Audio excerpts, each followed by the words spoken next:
Now, good evening students.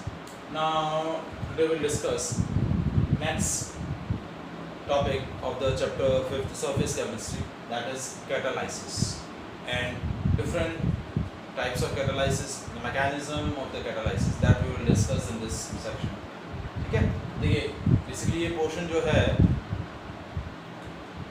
इस साल CBSE से रिमूव कर दिया है, ठीक है, फिर भी हम लोग डिस्कस कर लेते हैं कि कंपटीशन के सेक्शन में हमें ये यूज़ आने वाला है. So what is catalysis, what is catalyst? पहले भी हम पढ़ चुके हैं कैटलिस्ट क्या होते हैं. कैटलिस्ट आर दो substances which alter the rate of reaction, either increases the rate of reaction, either decreases the rate of reaction. They alter the rate of reaction. Maximum जो कैटलिस्ट होते हैं वो रेट ऑफ रिएक्शन को क्या कर देते हैं, इंक्रीज करते हैं by providing alternate path of lower activation energy. देखिए लास्ट चैप्टर के अंदर जो केमिकल काइनेटिक्स हमने डिस्कस किया था उसमें हमने रेट ऑफ रिएक्शन का मैकेनिज्म डिस्कस किया था. केमिकल रिएक्शन के अगर होने का मैकेनिज्म जो हमने डिस्कस किया था उसमें हमने बताया था कि किस तरीके से कैटालिस्ट जो है वो एक अल्टरनेट पाथ रिएक्शन के लिए प्रोवाइड करते हैं with the lower activation energy. देखिए मैं वापस से उस ग्राफ को मैं रिवाइज करवाता हूँ. देखिए when we plot a graph between progress of reaction and potential energy of the reactant molecule, ठीक है, तो ये आपकी एवरेज एनर्जी है, ठीक है, ये आपका इस तरीके से ग्राफ है. तो ये जो वैल्यू है ये बोला जाता है average energy of reactant molecule. ये जो पीक है ये पीक क्या बोला जाता है, एनर्जी ऑफ एक्टिवेटेड कॉम्प्लेक्स, या फिर हम इसको बोलते हैं threshold energy.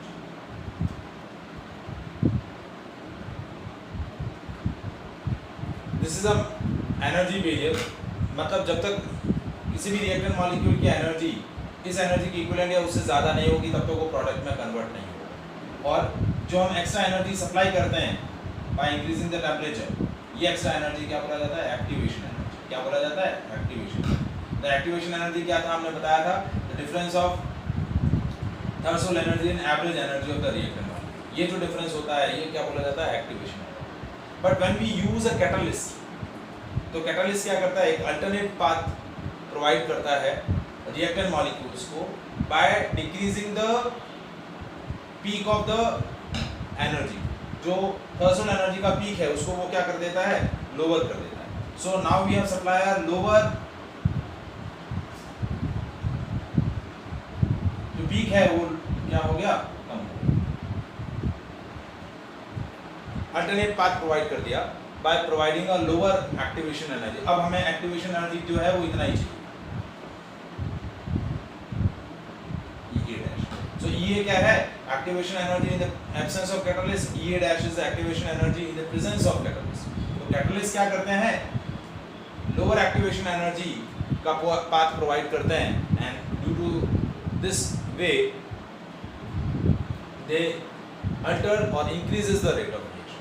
So catalyst are दो substances which alter the rate of reaction without consume in the reaction. बिना रिएक्शन में कंज्यूम हुए वो क्या करते हैं, रेट ऑफ रिएक्शन को चेंज कर देते हैं. और that phenomena, that process to increases और डिक्रीजेज और alter the rate of reaction, rate of chemical reaction, that process is known as catalysis. उस प्रोसेस को हम क्या बोलते हैं, catalysis. So catalysis is a process of changing the rate of reaction by the catalyst. Is it clear? समझ में आया? Is there any doubt? कि किस तरीके से कैटालिसिस क्या है? अब देखिए इस चैप्टर के अंदर हमें क्या पढ़ना है, different types of catalysis discuss करने हैं. कितने टाइप की कैटालाइसिस होते हैं वो डिस्कस करने हैं. कैटलिस्ट की क्या क्या इंपॉर्टेंट कैरेक्टरिस्टिक होती है वो डिस्कस करने हैं. ठीक है, तो सबसे पहले हम डिस्कस करते हैं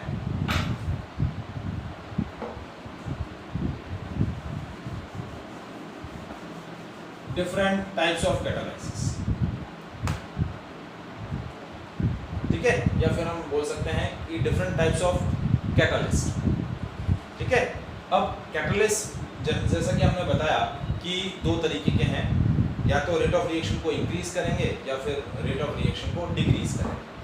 तो जो रेट ऑफ रिएक्शन को इंक्रीज करते हैं उनको हम पॉजिटिव कैटलिस्ट बोलते हैं, जो रेट ऑफ रिएक्शन को डिक्रीज करते हैं उनको नेगेटिव कैटलिस्ट या इनहिबिटर्स को क्या बोलते हैं, इनहिबिटर्स।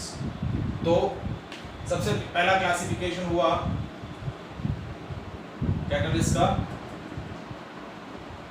पॉजिटिव कैटलिस्ट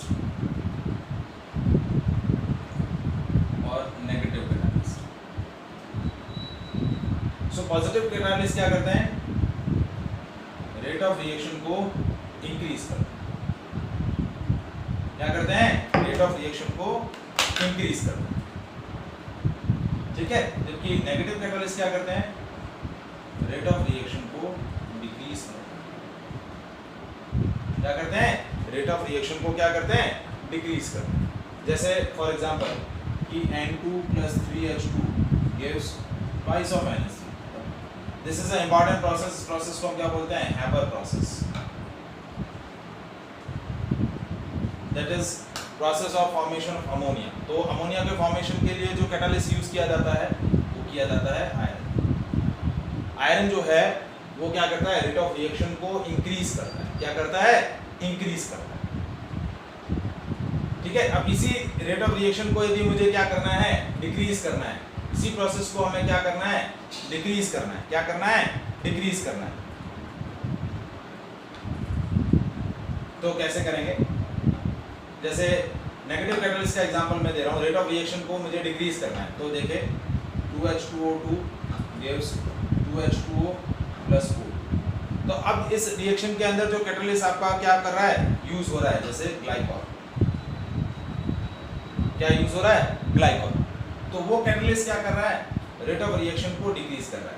ये आपका पॉजिटिव कैटलिस्ट है, ये आपका नेगेटिव कैटलिस्ट है। और नेगेटिव कैटलिस्ट को हम क्या बोलते हैं, इनहिबिटर्स।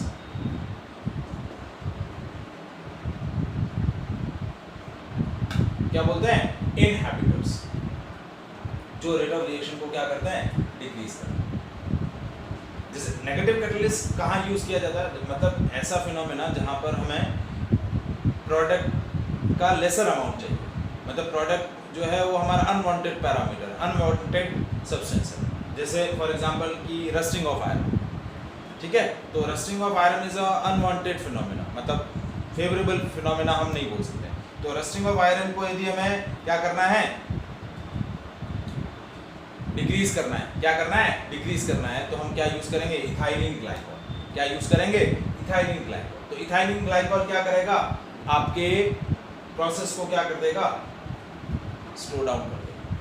तो इथाइलिन ग्लाइकॉल क्या हुआ आपका, negative catalyst. Rusting of iron can be decreases by या in the presence of ethylene glycol, ठीक है। तो वो हो गया नेगेटिव कैटलिस्ट। अब कैटलिस्ट के साथ में कुछ और तरीके के सब्सटेंस भी यूज किए जाते हैं जो कैटलिस्ट की एक्टिविटी को या तो इंक्रीज करते हैं या फिर डिक्रीज करते हैं। तो दो substances which increases the activity of catalyst. अब एक्टिविटी क्या होती है, the ability of catalyst to increases और decreases the rate of reaction. ये एबिलिटी क्या बोली जाती है, कैटलिस्ट की ये एबिलिटी क्या बोली जाती है, एक्टिव। क्या बोली जाती है, एक्टिव। तो before discussing the about the promoters and poisons, हम पहले कैटलिस्ट के लिए दो इंपॉर्टेंट पैरामीटर डिस्कस कर लेते हैं। Two important parameters about the catalyst is, one is activity and another one is its selectivity. Activity and its selectivity. तो हम क्या डिस्कस कर रहे हैं, two important features of the solid catalyst. One is activity and another one is selectivity. So what is activity? It is ability of catalyst to accelerate the chemical reaction. Catalyst की जो rate of reaction alter करने की जो ability है, वो ability क्या बोली जाती है? उसकी एक्टिविटी। क्या बोली जाती है? एक्टिविटी। और सबसे दूसरा इंपॉर्टेंट जो पैरामीटर है सॉलिड कैटलिस्ट का, वो क्या है? Selectivity. So that is ability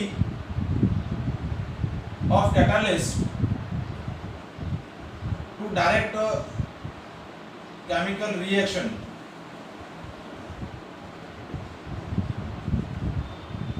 to obtain particular product,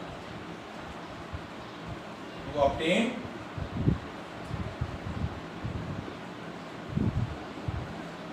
particular।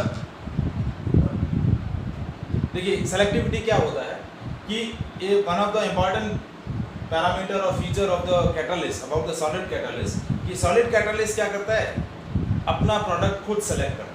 It is the ability of catalyst to direct a chemical reaction to obtain a particular product, to yield a particular product. कि same type of reactant है, but as you change the catalyst, you will obtain a new product. Same reactant है, लेकिन जैसे ही catalyst change किया, product आपका क्या हो जाएगा? Change हो जाएगा। क्या हो जाएगा? Product आपका क्या हो जाएगा? Change हो जाएगा। जैसे देखिए, selectivity का मैं example बता रहा हूँ। जैसे हमने लिया H2 plus CO, carbon monoxide और हाइड्रोजन का कॉम्बिनेशन लिया, carbon monoxide and hydrogen. So will obtain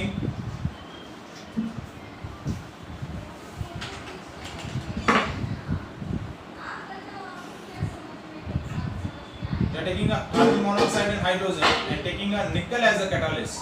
So जब nickel as a catalyst use किया जाएगा तो प्रोडक्ट क्या बनेगा? Methane. Same reactant as we use the catalyst copper will obtain formaldehyde, and same reactant if I am using a reactant zinc oxide and copper will obtain methanol। क्या obtain कर रहे हैं? methanol। So selectivity is one of the important feature about the solid catalyst, that it select its product, कि वो अपना product खुद से select कर रहा है। सेम रिएक्टेंट से वो डिफरेंट प्रोडक्ट बना रहा है। क्या बना रहा है? डिफरेंट प्रोडक्ट बना रहा है। देखिए बैलेंस से मैंने नहीं लिखा, बैलेंस नहीं किया, बैलेंस का मेरा लॉजिक, बैलेंस आप खुद कर लें, लेकिन बताने का जो मेन पॉइंट है वो क्या है कि ये जो कैटलिस्ट है वो कैटलिस्ट अपना प्रोडक्ट सेलेक्ट कर रहा है, कि सेम रिएक्टेंट है लेकिन प्रोडक्ट डिफरेंट है, because as we change the catalyst it will obtain a different product. So that is one of the two important features of the solid catalyst. देखिए solid catalyst क्या करते हैं? They will provide their surface to the reactant molecules to get combined together. ज़्यादा से ज़्यादा वो वहाँ पर combine होंगे, जितने ज़्यादा amount में वो combine होंगे, rate of reaction product उतना ही ज़्यादा amount में बनेगा, मतलब rate of reaction आपका क्या हो जाएगा? Increase हो जाएगा। ठीक है? Now we'll discuss about the promoters and poisons. तो मैंने क्या बताया कि promoters क्या होते हैं? Promoters are those substances which use with the catalyst to increases their activity. Promoters क्या करते हैं? कैटलिस्ट की रेट ऑफ रिएक्शन इंक्रीज करने की जो एबिलिटी होती है, उसकी जो एक्टिविटी होती है, उसको और ज़्यादा इंक्रीज करते हैं, तो वो क्या बोले जाते हैं? प्रोमोटर्स। और पॉइजन्स क्या होते हैं? वो कैटलिस्ट की जो एक्टिविटी होती है उसको वो क्या करते हैं? डिक्रीज करते हैं। रेट ऑफ रिएक्शन को इंक्रीज एक्सेलरेट करने की जो एबिलिटी होती है उसको वो क्या करते हैं? डिक्रीज करते हैं। क्या करते हैं? डिक्रीज करते हैं।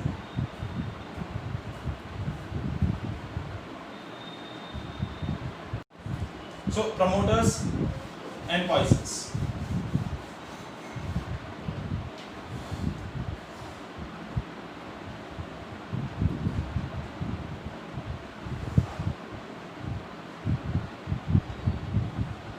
ठीक है, तो promoters के लिए क्या बोला? दो substances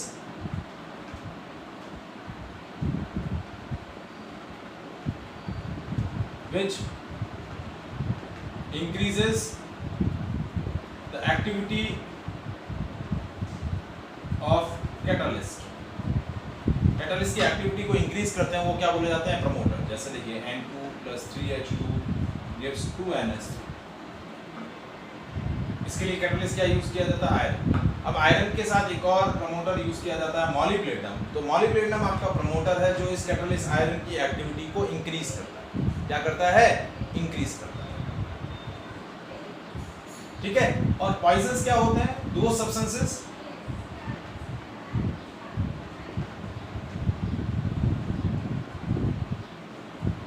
which decreases the activity of catalyst। Catalyst की एक्टिविटी को डिक्रीज करते हैं। जैसे N2 + 3H2। Iron is a catalyst in this process. If I am using H2S, hydrogen sulphide यदि आप यूज करेंगे तो हाइड्रोजन सल्फाइड क्या करेगा? आयरन की रेट ऑफ रिएक्शन को एक्सेलरेट करने की जो एक्टिविटी है उसको वो क्या कर देगा? डिक्रीज करेगा, स्लो डाउन कर देगा। तो ये क्या हो गया? आपका पॉइजन। क्या हो गया? पॉइजन। ठीक है। Poison and negative catalyst inhibitors अलग अलग होते हैं, सेम नहीं है। नेगेटिव कैटलिस्ट क्या करते हैं? रेट ऑफ रिएक्शन को डिक्रीज करते हैं, जबकि पॉइजन क्या करते हैं? कैटलिस्ट की जो रेट ऑफ रिएक्शन इंक्रीज करने की जो एबिलिटी होती है उसको वो क्या करते हैं? स्लो डाउन करते हैं। तो वो क्या बोले जाते हैं? पॉइजन्स बोले जाते हैं। क्या बोले जाते हैं? पॉइजन्स। अब हम दो और इंपॉर्टेंट टाइप की कैटलिस्ट के बारे में डिस्कस करते हैं। एक है ऑटो कैटालिस्ट और एक है इंड्यूस कैटालिस्ट। तो देखिए ऑटो कैटालिस्ट क्या होते हैं? ऑटो कैटालिस्ट क्या होते हैं? Those substances which form during a chemical reaction work as a catalyst for the reaction। मतलब जब रिएक्टेंट्स केमिकली कंबाइंड होकर प्रोडक्ट बनाएंगे तो प्रोडक्ट ही क्या करेगा? रिएक्शन के लिए कैटलिस्ट का वर्क करना है। तो वो क्या बोला जाता है? Auto catalyst. और दूसरे होते हैं इंड्यूस कैटलिस्ट। तो induce catalyst are those chemical substances which induces the chemical reaction. मतलब उनकी एब्सेंस में रिएक्शन प्रोसीड होगा ही नहीं। जब वो अवेलेबल, वो प्रेजेंट होंगे तभी आपका रिएक्शन हो रहा है। उनकी एब्सेंस में केमिकल प्रोसेस होगा ही नहीं। तो ऐसे कैटलिस्ट क्या बोले जाते हैं? Induce catalyst. क्या बोले जाते हैं? Induce catalyst. तो I will discuss auto catalyst and induce catalyst with the example. ठीक है।